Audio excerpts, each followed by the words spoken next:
Welcome to another DCS tutorial, and this is going to be first of a couple of videos. I'm going to look at the various air-to-ground weapons in DCS. Today we're going to look at bombs, and I'm limiting the scope to the most common bombs in the most popular US aircraft, those being the F-14, 15, 16, 18, A-10 and the Harrier. I'll cover various cluster bombs, including the Mark 20 Rockeye, the CBU 87, 97, 99, 103 and 105.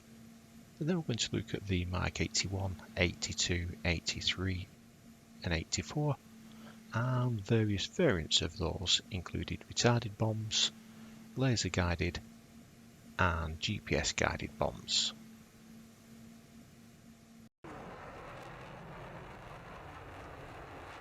So let's start with most people's favourite, the CBU 105 and its sister the CBU 97 centrifuge weapons.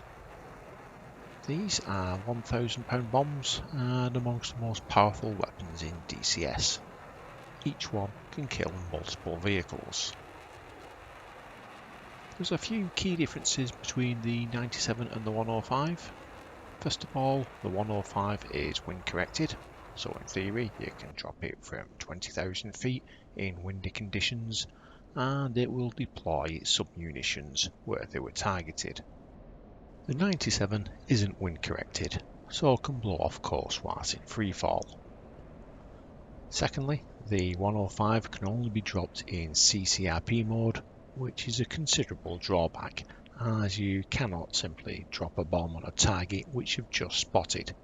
You have to slave the sensor to the target, and also you can only drop a single bomb with each pickle, whereas with the 97 you can ripple multiple bombs. Both weapons have other considerable drawbacks. The minimum release altitude is generally around 1700 feet, and whilst you can configure them to drop lower than that, their effectiveness decreases rapidly. As such, they can be difficult to employ at low altitudes where there are air defences. Another problem is the bomb fall line. As they are in effect retarded munitions, the bomb impact marker is always beneath the HUD in level flight. This means that for CCRP release, you either need to be in a steep dive or maintain level wings after pickle until the weapon is released, both of which can cause problems. Finally, there is the time to impact. As the main bomb deploys the submunitions, they deploy parachutes. This causes two issues. Firstly, it can be difficult to hit moving targets, as it takes between 15 and 30 seconds from the bomb dispersing to targets being engaged. And secondly, wind. Even with the 105, the wind correction is only during the initial drop. Once the parachutes are deployed, they can be blown well off target. One big bonus though is the large pattern of destruction. This means that you can employ loft bombing quite easily without having to worry quite so much about accuracy. So it can be very useful for taking out targets protected by short range air defences, but this only really applies to fast jets. In summary, if you need to destroy lots of undefended vehicles which are not moving and there is no wind, they're devastating. However, if you don't meet those criteria, then there could be better options. Both weapons are available for the A-10 and Viper, whilst the Strike Eagle can only carry the CBU 97. The Harrier, Hornet and Tomcat can't carry either.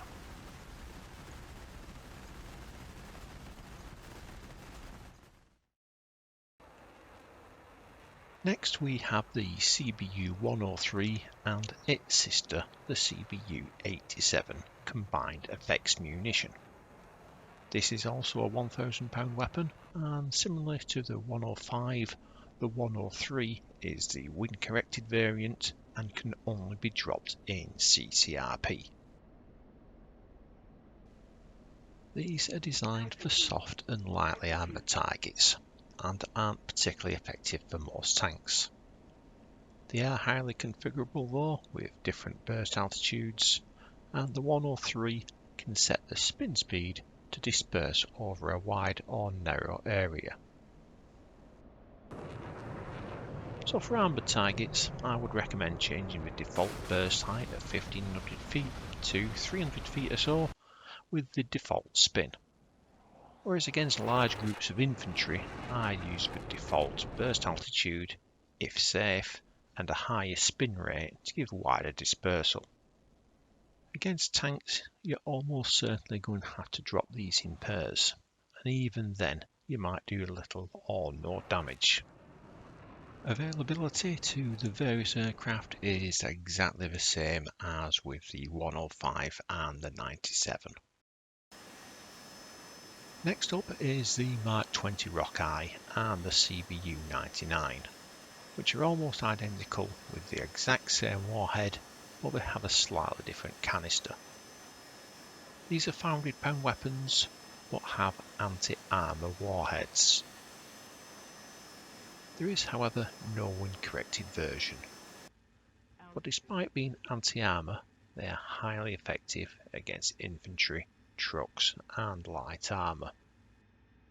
They can kill main battle tanks, however you will need more than one bomb, and their effectiveness against tanks varies greatly depending on speed, altitude and dive angle. They can also be dropped from very low level. At foundry knots, you can safely drop from under 100 feet. However, their effectiveness drops dramatically. So typically, I aim for around 100 to 200 feet against heavy armour, and up to about 4,000 to 5,000 feet for light armour. Now we need to be very clear. Rockeyes cannot compete with the CBU 105 in regard to killing power. However, the ability to drop at very low level, being half the weight and having better ballistic qualities probably make them the most useful unguided bomb in DCS, especially if you're unsure of what the target or tactical situation is. As for availability, all of our aircraft can carry them except the Viper. Now let's have a look at the old school iron bombs. In DCS we have the £2,000 Mark 84, the £1,000 Mark 83, the £500 Mark 82 and the £250 Mark 81. Killing vehicles, and especially tanks, is really tricky as you need to get close to a direct hit, especially with the smaller bombs. So unless the target is in a column or static, then they can be a challenge to use, but they are fun. Iron bombs are very effective against static targets, such as bridges and buildings, which cluster munitions are ineffective against. And as there is no GPS or laser locks to worry about, these bombs can be very fast and easy to use in comparison with guided bombs for visually acquired targets and targets of opportunity. Now most of the time a shallow dive is recommended to improve accuracy, but that isn't essential. The A10, F15 and F16 can all carry the Mark 82 and the Mark 84. The Hornet can carry the Mark 82, 83 and 84, whilst the Harrier can carry the Mark 81, 82 and Mark 83, whilst the Tomcat can carry all four. There are several variants of the original general purpose bomb, and the first one which we're going to look at are retarded bombs. Dropping ordinary iron bombs at very low level is dangerous, as you will often blow yourself up. To overcome this problem, some GP bombs were modified to slow the bomb after release, giving the aircraft time to escape. First of all, we have the SnakeEye, which deploys 4 vanes as air brakes, and secondly, we have the Air, also called the Ballute, which deploys a parachute type device. Both can be dropped in high or low drag modes, and whilst the Ballute is more effective, the SnakeEye is much cooler.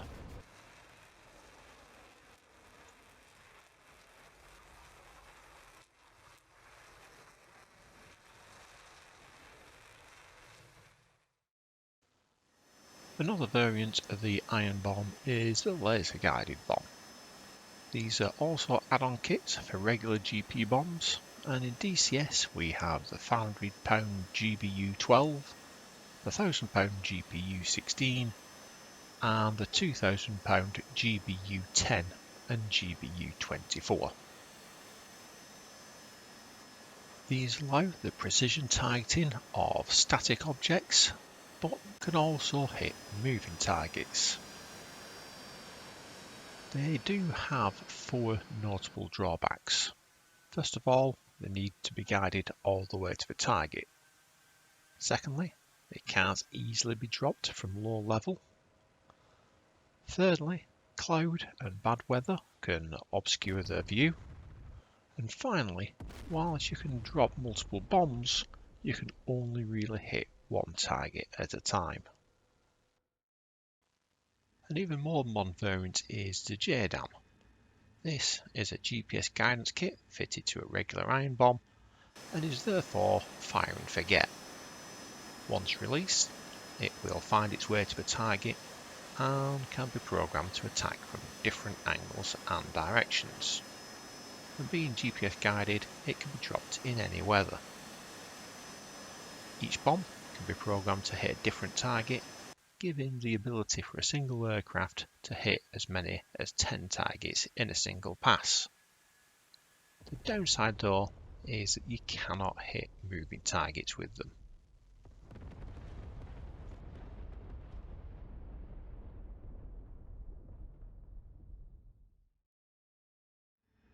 Finally, we have the laser JDAM. This is almost certainly the most effective weapon in DCS. You can use it exactly like a JDAM and also exactly like a laser guided bomb. But you also have the ability to add a whole new dimension. For example, if you don't have a precise target location, you can release as a JDAM and it will guide itself towards a general target area which you can program. While still in flight, you, or even another aircraft, can then locate the target and start to laze, at which point the JDAM will pick up the laser and home in on that location.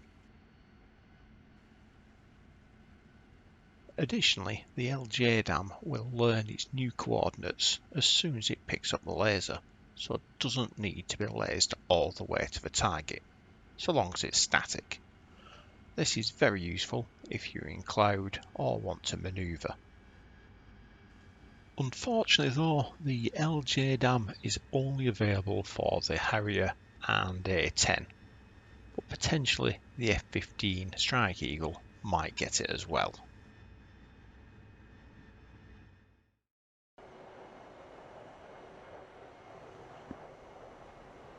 So that's all for today. Next time we're going to look at glide bombs and missiles. But for now, thank you for watching and please do hit like and subscribe.